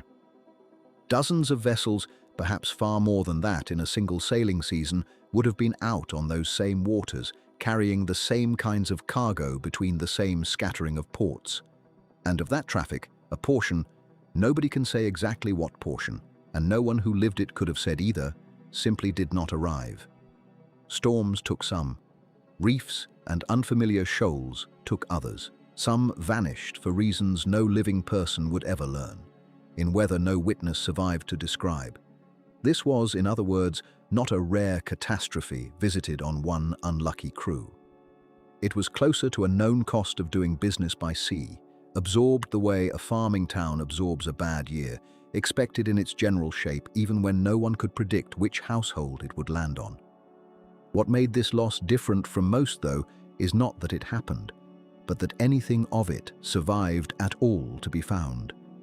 The overwhelming majority of ships that failed to return from those crossings left nothing behind that anyone would ever locate. No timber, no cargo, no mark on any chart, nothing but the absence itself, which in time even the absence stopped being remarked upon, because the people who remembered the ship had themselves grown old and died, and their children had no ship to remember. That is the ordinary fate of a Bronze Age wreck, not to be found centuries later and pieced back together, but simply to be gone, twice over, once beneath the water and once again from memory. You do not have to carry the weight of that thought very far. It is enough to let it rest here a moment, the way the wreck itself came to rest, unlit and unlooked for, before the story turns toward the part where, against every likelihood, someone did eventually find it. Because that is the strange gift this particular ship was given, and neither the shipmaster nor the young rigger could have known it, could not have known it in any way that would have comforted them in whatever their final hours actually were. Their names, if they ever had them recorded anywhere at all, went down with everything else that went down that night, and no later scholar, no however careful an excavation, has ever been able to hand either of them back to us. What survived was not their story in the sense of who they were, their village, their families, the sound of their voices, the shape of a life. What survived was the ship itself, and what the ship carried, and what could be reconstructed from that, patiently, by people who would not exist for a very long time yet. It is worth sitting with that honestly, here in the dark, rather than smoothing it over. The shipmaster who gave the last orders anyone aboard that vessel ever heard remains, to history, exactly as anonymous as the young rigger who followed those orders without complaint, the one whose name no manifest thought worth recording, because hands like his were plentiful and interchangeable in the accounting of every voyage like this one. Whatever their fates were in the specific and human sense, whether the end came quickly or whether it did not, whether either of them found any last mercy in those waters that has been kept from us as completely as it was kept from the people waiting on shore. The sea did not report back then, and it has not reported since. All it offered, in place of an answer, was the wreck itself, settling into the silt and the dark, folding itself slowly into the seabed, the way a story folds itself into the part of memory nobody visits anymore. And so the silence that began that night did not lift the next morning, or the next season, or even the next several centuries. It simply continued, unbroken and complete, while up above the same coastline changed hands and languages and gods a dozen times over, and the harbour that had once watched for one particular ship forgot, eventually, that it had ever done so. What was lost stayed lost in every sense that mattered to the people who had loved it. But the sea, it turns out, is not only a place where things disappear, it is also, on rare and almost accidental occasions, a place that keeps them, not for the living who wanted them back, but for whoever might come looking, an unimaginable stretch of years later, with entirely different tools and an entirely different reason for wanting to know. The ship you have been following did not vanish all at once. That is the part which is easy to misunderstand, lying here in the dark with the story fresh in your ear, that a wreck is a single moment, a crash, a going under, and then nothing. It is not like that. What happened next took longer than anything that came before it. Longer than the felling of the timber, longer than the loading of the cargo, longer than the whole life of the shipmaster who once stood at that stern rail. It took longer, in fact, than every human life that had touched the ship put together, stacked end on end. Down there, off a coast that would one day be called southern Turkey, the hull that had carried copper and glass and a young rigger's calloused hands came to rest at a depth the sunlight barely reached. You would have felt the cold first if you could have gone down after her, not the sharp cold of open water near the surface, but something steadier, something that does not change with the seasons because it never sees them. The currents there are slow. The sand moves the way breath moves a sleeping chest, in and out, so gently that centuries pass before it amounts to anything at all. And it was that slowness, that patience the sea rarely shows for anything, which saved her. Wood does not last in open water. You know this, even if you have never thought about it before tonight. Leave a plank in the sea and something is always eating it, some small mouth you cannot see, until there is nothing left to call a ship. But silt is a kind of mercy. Grain by grain, year after year, it settled over the broken hull and the cargo spilled around it, sealing out the water-boring worms, sealing out the light, sealing out time itself in the only way time can ever really be sealed out, by being buried so completely that nothing more is allowed to happen to you. The ship did not sink so much as she was tucked in. If your eyes are already closing, that is exactly the right thing to be picturing, a great slow blanket of sand drawn up over a shape that stopped moving a very long time ago. Above her, everything changed.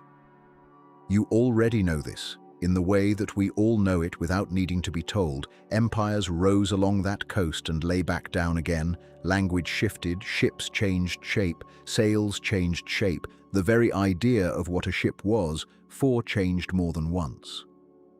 Bronze gave way to iron, and iron gave way to things the shipmaster could never have imagined needing a word for. Somewhere above that quiet grave, fishermen worked nets their ancestors would have recognized, and empires rose along that coast and lay back down again, and none of them knew what was under the sand at Uluburun, because there was no reason to know.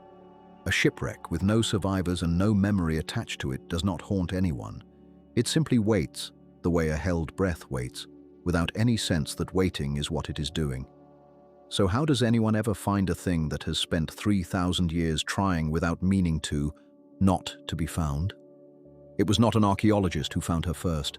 That detail matters, and it is one of the reasons this story feels less like a museum plaque and more like something you could have stumbled into yourself. It was a sponge diver, a man doing the oldest kind of work that coast still offered, going down on a breath and a rope the way divers there had gone down for generations, hunting for sponges clinging to the rock rather than for anything with a name in a history book. You can imagine the particular kind of surprise that must have been kneeling on the seabed in poor light, expecting stone and finding instead the unmistakable curve of something that had once been shaped by human hands. A row of shapes, actually, metal ingots stacked and fused by time into a long ridge along the slope, looking for all the world like a line of metal biscuits laid out to cool. He surfaced, as anyone would, with a story rather than an explanation, and told it to people who might know what to do with it. Word travels slowly in some places even now, and it traveled slowly then too, but it did travel. It reached eventually the kind of people who spend their whole working lives listening for exactly this sort of story, archaeologists who specialize not in temples and tombs, but in the sea itself, in wrecks, in the strange museum that salt water makes of anything it is willing to keep. They came to look, and what they found waiting for them under that slope of sand was not a single curiosity, but an entire hillside of history, tilted at the angle the ship had settled at when she gave up trying to stay upright, spread down the seabed further than any of them had expected a single wreck to reach. You do not need to remember any of their names to feel the shape of what happened next, though some of them are remembered carefully in the records that followed. A devotion that would come to define a very long stretch of years for everyone involved. What matters more lying here is the simple fact of it, that after 3,000 years of silence, someone was finally listening again. That discovery is where the second half of this quiet story begins, and it deserves to be told slowly, the way it actually happened, because nothing about what came next was fast. An excavation like this one is not a single dive, and it is not even a single season. You might picture archaeology as a kind of digging, shovels and brushes and dust, but underwater it is closer to something between surgery and prayer. Every dive down to that depth costs the divers something in the length of time their bodies can safely spend there, and every minute at that depth has to be paid for afterward, in slow hours of decompression on the way back up, breathing carefully through stops that cannot be rushed no matter how much a diver might want to rush them. A single dive might buy only a few unhurried minutes of actual work on the seabed. So the archaeologists did what patient people do when the task will not be hurried. They came back. Season after season, for more years than most careers last, they returned to that same stretch of coast and went back down to that same tilted hillside of cargo, a little further into the sand each time. You would have seen had you been able to watch from above in a boat rocking gently at anchor. Almost nothing at all. A handful of bubbles breaking the surface, a rope running down into blue that got darker the further it went, and long, unremarkable stretches where nothing seemed to be happening above the water, even though below it, someone was easing a single fused lump of copper free from 3,000 years of sand with the same care you might use lifting a sleeping child. Each object that came up did so alone, or nearly alone, logged and measured and given a place on a grid before it was allowed to leave the seabed at all, because the position a thing was found in could tell its own kind of story. How it had been stowed, what had been packed beside it, which way the ship had been lying when she finally settled. There is something almost unbearably careful about that kind of work, and something almost unbearably beautiful about it too, if you let yourself sit with the idea for a moment before sleep takes you. Ingots of copper, shaped like animal hides, stacked in the ship's belly the way the traders had wanted them stacked, came up one at a time across dive after dive. Blocks of raw glass, blue as a color the shipmaster might have called sacred, were freed from sand that had held them so long they had become almost part of the seabed themselves. Fine pottery, the kind that would have been wrapped and cushioned when it was first loaded, was found still nested where careful hands had once placed it, protected all this time not by anyone's intention, but simply by the ship having settled onto her cargo gently, softly, without violence, the way a tired body settles onto a bed rather than falling into one. And somewhere in all of that, small and unremarkable next to a stack of copper ingots, they found things that were not cargo at all: a fishhook worn smooth by use, a bead that had likely sat against someone's skin, tools shaped for hands that were not merchants' hands or officers' hands but working hands, the kind that hauled rope and coiled it and slept wherever there was room to sleep. You have already met a young rigger in this story, one of hundreds like him whose names no record ever thought to keep, and it is not fanciful to say that somewhere in that scatter of small worn objects lies the closest thing left to him, not his name, never his name, but the shape of the life he lived. Pressed into the objects, a life like his would have needed and used and worn smooth with handling until it fit no other palm quite the way it fit his. That is what an excavation like this really recovers in the end, more than any single treasure. Not names, almost never names. What it recovers is proof. Proof that the voyage this whole story has followed was not an invention, not a guess dressed up as history, but a real crossing made by real people whose bodies are long gone and whose ship had lain quietly for longer than any nation on either side of that sea has existed in its present form. Every ingot lifted, every bead logged, every season of careful, unglamorous work spent down in that cold and patient dark was one more sentence in a conversation that had been paused for 3,000 years and was now, slowly, finally, being allowed to continue. The shipmaster could never have known that his voyage would end this way, not remembered by any family who waited for him, not carried home in any story told at a hearth, but recovered instead, grain by strangers speaking languages that did not exist yet, using tools he would have had no name for reasons he could not possibly have imagined mattering to anyone. And yet, here you are, in the quiet of wherever you are lying tonight, still following the shape of his crossing across all that distance and all that silence. What the divers found down there was never really the end of his story. It was only the moment the ship, after everything, was finally allowed to say something again. And what she had to say, once the sand was lifted away from her at last, turned out to be far more than anyone standing on that boat at anchor had ever expected to hear. The sand came away first in sheets, then in handfuls, then in nothing more than a soft grey cloud that hung in the water and refused to settle for a long while afterward. Down there, with the light thinning to blue and then to something closer to dusk than day, the divers worked the way careful people work around something sleeping. Slowly, and with their breath held more often than it strictly needed to be. What emerged from beneath that sand was not a shape so much as the suggestion of one, a low mounded ridge running along the seabed the way a snowdrift runs along a fence line, hiding completely whatever lay beneath it. You would not have known looking at that ridge from a boat above that you were looking at a hillside of history rather than a hillside of stone. It took patience of a kind that has no easy name to turn that ridge back into a ship. And what it gave back in the end was not simply timber and rope and the bones of a hull, but the accumulated evidence of a life that had been lived entirely and completely in the space between one shore and another. A life the shipmaster and the young rigger you have been following through this whole crossing would have recognized without needing a single word of explanation. Let the rest of it come slowly the way the sand did. There is nothing you need to hold on to here, nothing you have to carry with you into morning, only the shape of what was found, laid out the way it would have been laid out down there, one careful layer at a time. The first things to surface were the heaviest things, which is generally how these matters go. Whether you are talking about a wreck or a life, the heavy things settle first and stay longest. Ingots of copper, shaped like the stretched hide of an ox, lay stacked along the length of the hull in rows too regular to be accidental, too deliberate to be anything but cargo loaded by someone who had done this loading many times before. There were enough of them, in the end, to weigh out at something close to 10 tons. A figure that means very little on its own. Until you imagine the ship you have been sailing all this time settling lower and lower into the water under exactly that kind of weight, the shipmaster watching the waterline the way a man watches a horizon he cannot quite trust.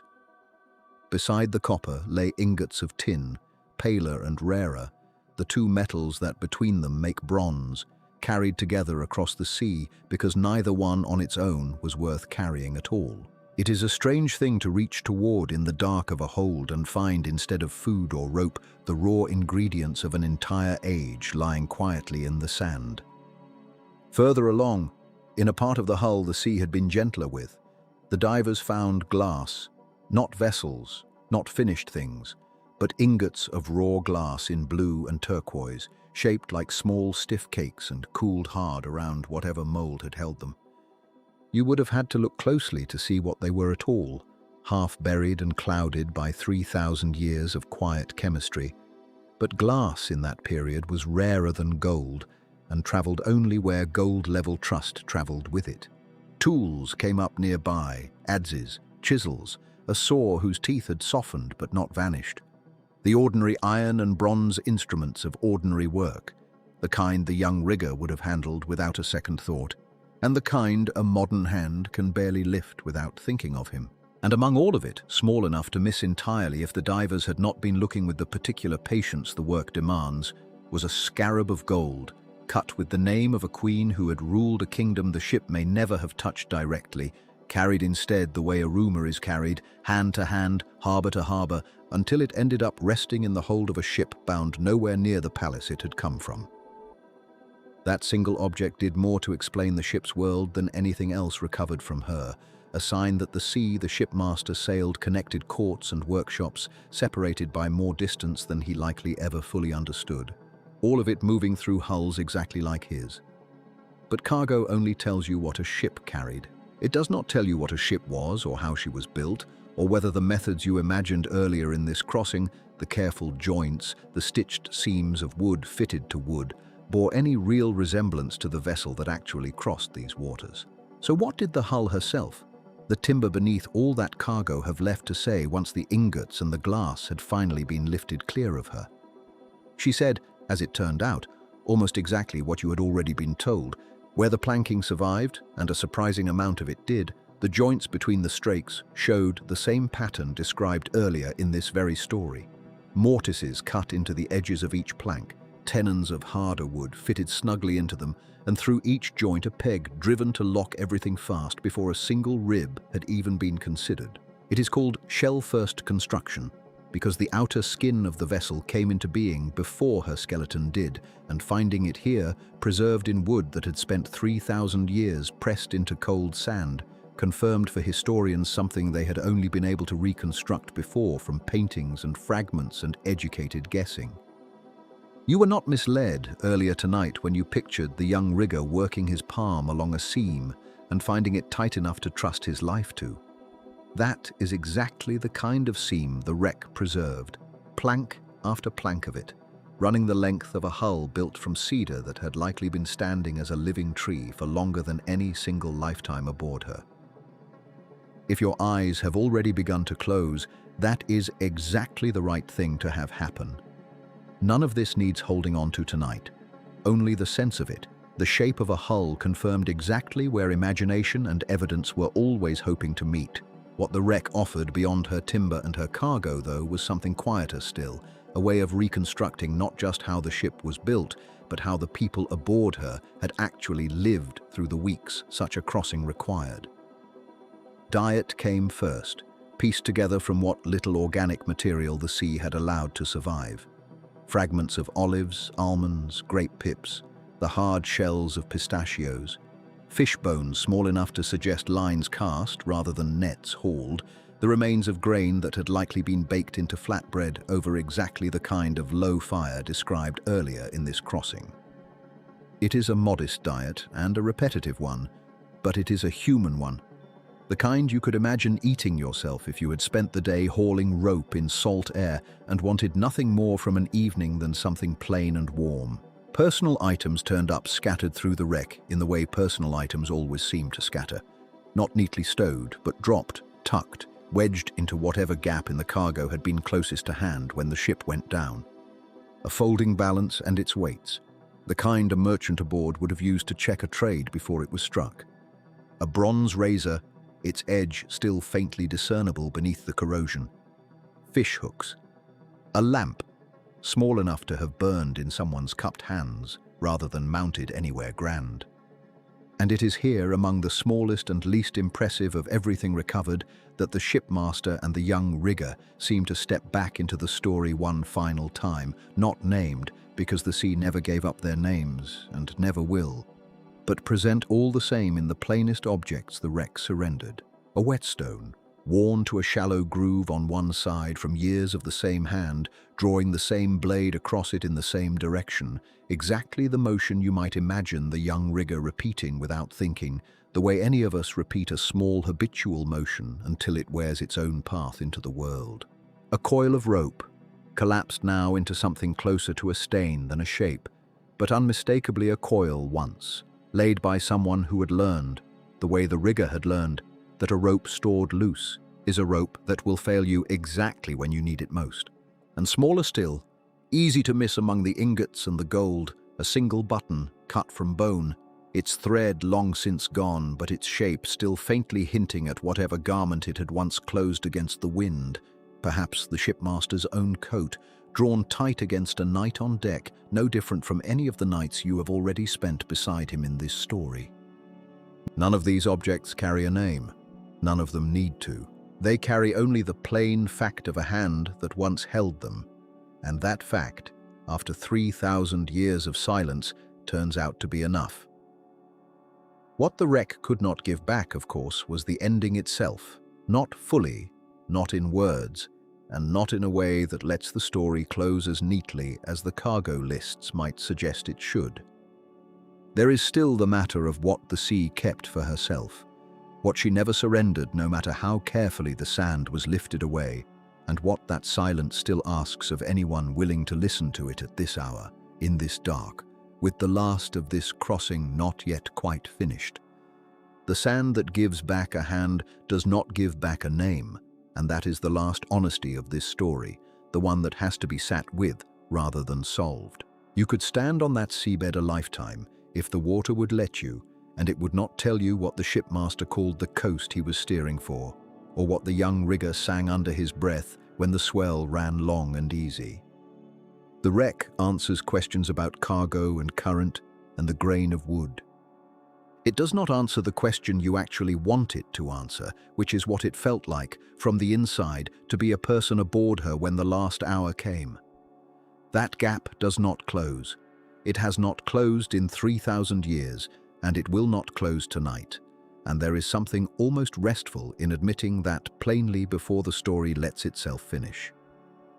Because what is down there now, resting where it settled, is no longer really a ship in any sense the shipmaster would have recognized. It is a low mound along the seabed, marked on charts that did not exist in his lifetime, visited by lights that would have meant nothing to him, photographed in a cold blue glow that has nothing in common with the sun he sailed under.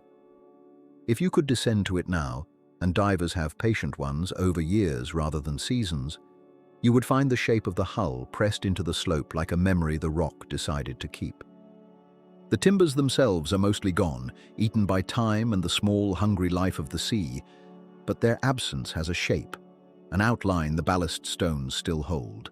And archaeologists have learned to read that absence the way you might read the dent a body leaves in a mattress after it has already risen and gone. You do not have to picture this too clearly if you would rather not. It is enough to know the shape is there and that people have taken the trouble to record it gently, inch by inch, the way you might record something you loved without wanting to disturb it further. What strikes you if you sit with it is how small the site actually is. A ship that once held the ambitions of kingdoms, copper enough to arm a fleet, glass meant for a queen's household, resin carried across a whole sea for the sake of scent alone, now occupies a patch of seabed you could walk in a few unhurried minutes if walking were possible down there at all. The sea did not need very much room to keep it. That is perhaps the plainest lesson the wreck offers, plainer than anything in the cargo lists. Ambition takes up enormous space when it is moving, all sail and voice and purpose, and almost none at all once it has stopped. The shipmaster's whole crossing, every calculation he made about wind and star and which cove might shelter him if the weather turned, comes down now to a slope of stone the width of a small room. The young rigger, who had climbed rope in more than one port before this crossing and thought himself, at that age, fairly safe from the sea's worse moods, occupies no more room than that either, whatever room he ever occupied at all. It is not a cruel thought. It is closer to a tender one, the way it is tender to realize that a house that once held a whole loud family now fits entirely into a few boxes in an attic. The sea did not hate this ship. It simply did not notice it particularly, before or after, and there is a kind of peace available in that indifference if you let yourself receive it as peace rather than as loss. You do not have to hold on to any of this too tightly. If your eyes have already drifted shut somewhere in the last few minutes, that is exactly where this story wanted you, and nothing that comes next asks you to come back for it. But if a shipwreck like this becomes, over centuries, indistinguishable from the seabed around it, if the timbers rot and the outline blurs and the copper turns the same green as the rock beside it, then what, precisely, is left for anyone to study, and why does it matter that they do? That is the question worth turning to now, gently, because the answer is not really about archaeology at all, not in the end. It is about what persistence means when a name has not survived to carry it. The copper ingots, stacked exactly as they were the day the hold was loaded, told researchers where the ore came from and how far it had already traveled before it ever reached this ship. The glass beads told them which workshop, which fashion, which court might have been waiting for them. The resin told them about trade routes stretching further than most people, looking at an old map, would ever guess. None of that required a name. It only required that the objects survive in their arrangement long enough for a careful hand, 3,000 years later, to notice the pattern in them and understand it as a life once lived rather than as random debris. In that sense, the shipmaster does persist, and so does the young rigger, and so does everyone else whose labor loaded that hold, not as men with faces, but as the plain fact of pattern, of care, of a job done properly on a morning that has otherwise vanished entirely. You could say that is a small kind of immortality. It is certainly the only kind the sea was ever going to allow them, and it turns out, after all this time, to be enough to have built an entire understanding of an age around. There is a kind of dignity in that which does not depend on remembering anyone's name, and it might be the quietest comfort this whole story has to offer if you are willing to take comfort from something so unadorned. And now, if you can hold just one more image before the story lets you go, picture the water itself tonight, exactly as it is. Somewhere along that same coast, the moon is doing what it has always done, laying a long, pale seam across the surface of the Mediterranean, and the water gives no sign at all of what it is keeping underneath. You would not know, standing on a headland with the wind moving your hair and nothing but the ordinary hush of small waves reaching the rocks below you, that anything at all had ever happened out there. The sea does not mark its own history. It has no memory the way a shore does, no scar the way a battlefield keeps its scar in the shape of the ground.